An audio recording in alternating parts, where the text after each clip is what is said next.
So right now we're just starting the process of creating beer.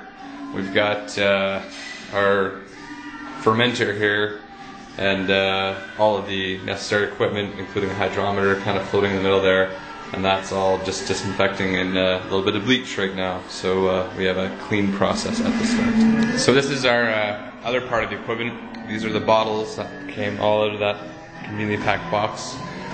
And some of the ingredients, there's the mix of hops and stuff, and there's some yeast in the top there. That's the brewing sugar and some caps and some second stage fermentation sugars and stuff. And of course, they give it all on this nice VHS tape. So we have now sanitized the fermenter, and we got a little tap on there with a filter on the inside of it. We rinsed it out to get rid of the chlorine smell. Over here we have the barley and hops mix.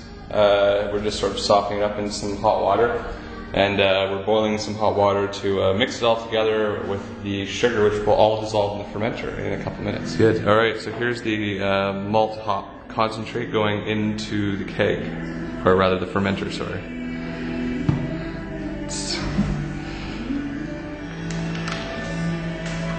So here goes the sugar that will be the active ingredient, or the, I suppose, the fuel for the yeast, which will eventually get turned into alcohol. Now the water. And now the boiling water, which I'm going to stand back from because I don't want to get hurt. And I'm really brave. So 2 liters of boiling water. Now the stirring phase commences, trying to sort of get an even consistency of sugar and malt concentrate and water. So we're at the stirring stage. This is Josh stirring the 23 liters of water and malt and hops and all that good stuff. I'll show you the front side so you can see it's at the 23 liter mark. We gotta wait now until this thermometer reads somewhere in between here. It's got to be between 21 and 27 degrees. Now we're at the final stage before fermentation. We've just used our hydrometer, which is over here. It kind of just floats in the top and gives you a measurement of what your specific gravity is before we add any yeast into what is now called wort. And we're going to sprinkle yeast evenly over the surface to basically start the fermentation process. Here we go. Yeah.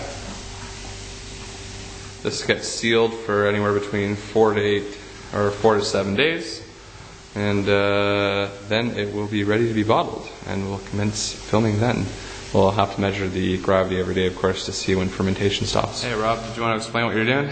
Dropping in these sugar cubes, and what they're going to do is create the carbonation inside of the bottle, and it's going to take 3 weeks or so, at least 3 weeks to do the rest of the fermentation process and carbonation, that sort of thing. So in about 3 weeks we're going to get to try some beer. I don't know if we can see here. I'll try and get in close.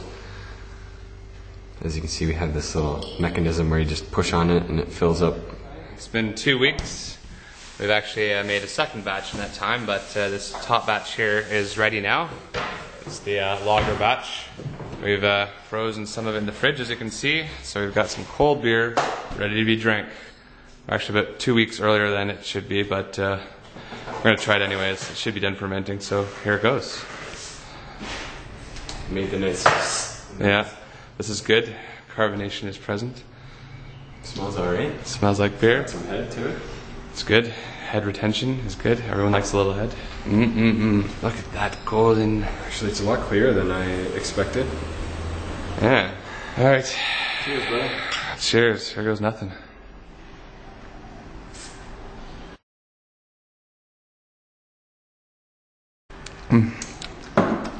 Actually, it's not bad. It's not bad. It's not bad for 2-week-old beer. I'll drink it. Yeah. Cheers. So that concludes the document on how to make your own beer.